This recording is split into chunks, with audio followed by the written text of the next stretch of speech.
This is the first B.C.F. National Championships, which was organised, promoted by them. It was after the BLRC and the NCU got together. This is a northeast team. We were late of arriving. Our bikes had been, the driver that had our bikes in the van got lost, and we were told just to get ready and hope they'd arrive before the start of the race. You'll see we're shortly panicking to get ready for the start. The field, the main group of riders, the field leave the changing rooms to go to the official start about 10 mile away. That's Dickie Bo, is the organiser from the Solihull Road Club. That's Tiny Thomas, or Bob Tom, the chap on the right, the little chap with the shoot. That's us getting ready there. We're not really panicking, but we just haven't got bikes. The chap that took us down in the old Riley car was Bill Davison, who was the Queen's supply dogs, gun dogs to the Queen. Bill took us down, and that's we're getting all the food and get ready. Now the riders are going out the field now. We still haven't got our bikes, but the organiser got 2 motorbikes to steer back, and they paced it to the official start, which was 10 mile away.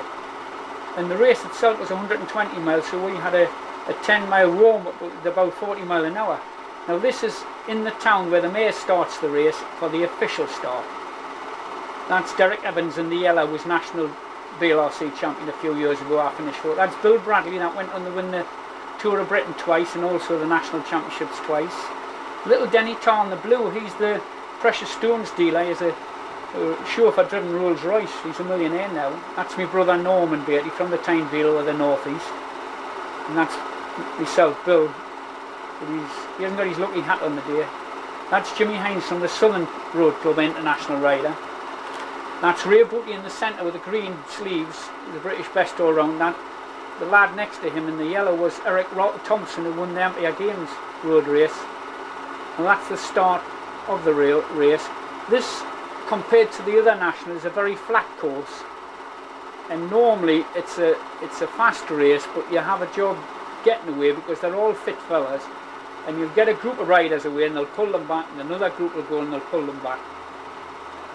What suited me, it was going to finish on a hill, which I hadn't been up in my life, but I'm quite strong myself at hill finishes, so I was just relying on that.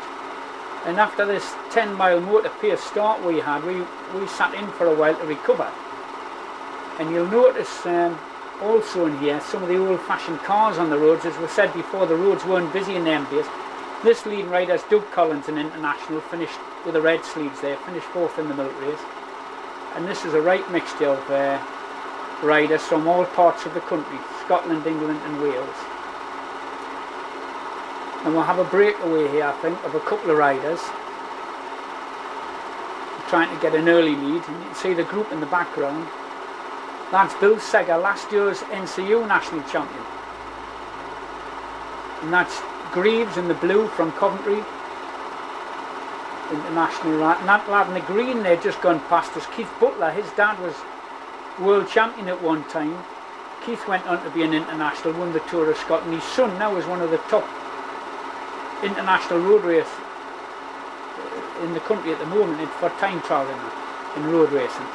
He's an international. Coming round the corner here, that lad was called, the little lad in the blue in the RAF, he was actually killed. He hit a car head on. He just learnt his racing in Holland. He was stationed over there with a friend of mine, Jack Watson, and when he came to riding in Britain here, he was on the wrong side of the road and he hit a car head on. He was killed. I'm trying to think of his name at the moment.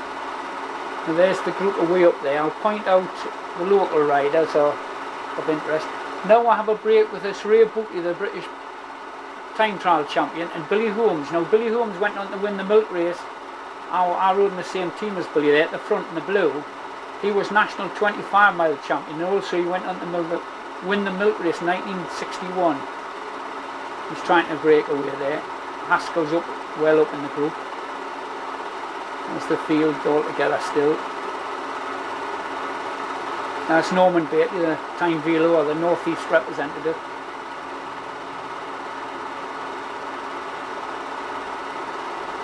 Motorbike and sidecar.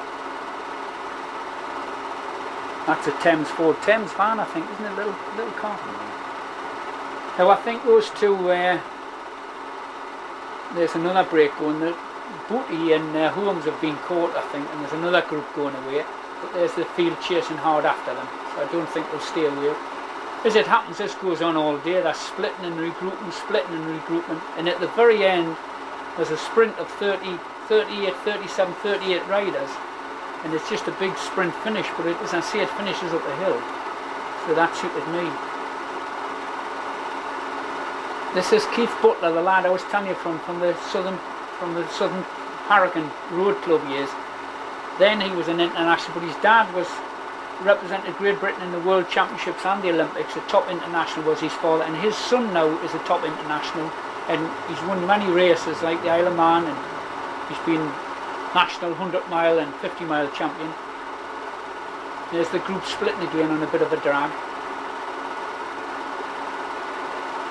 The idea is to get away from the main field, a small group, maybe 6 or 7 riders, and try and stay away at the finish. But when you've got half of that field's international riders, and they're quite fit fellas, and there's no problem for them to close a gap of a minute or so.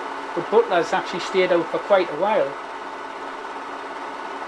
I rode with Keith in the Tour of Scotland. My brother finished 3rd and I was 4th in the Tour of Scotland, and Keith won it actually for the Great Britain team. There's my brother at the back there in the white hat, Norman Baty. Norman went on to finish in the group.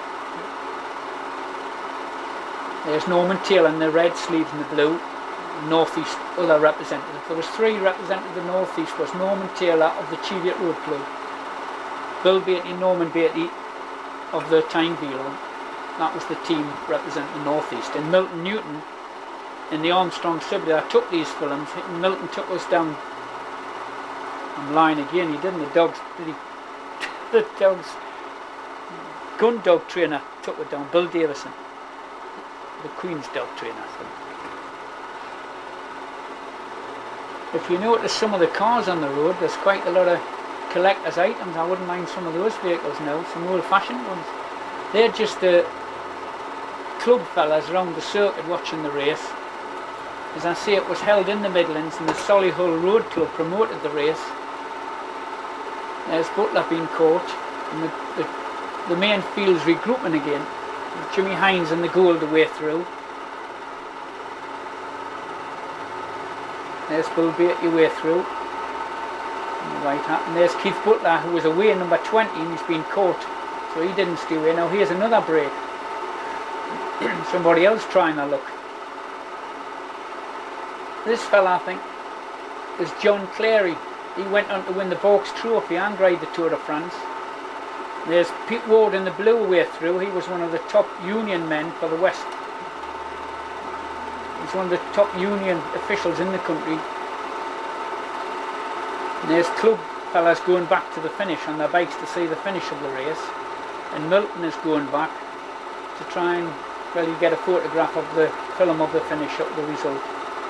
That's one of the officials that went down with him. There's George Taylor, who was a North East official, also a Tour of Britain Milk Martin Board official. He also worked at the Ministry at Gosford. Now we're getting near to the finish of the race here, and the main field's there's Bill Baty at the front with the white hat, moving up with it being near the finish. He's positioned himself ready for the sprint when it comes. With not knowing the roads, you've got to be handy near the front. And now this is up the hill up to the finish, or the drag. And that's crossing the line there with a flag. That's the finishing line. And we turn around and see the race coming shortly.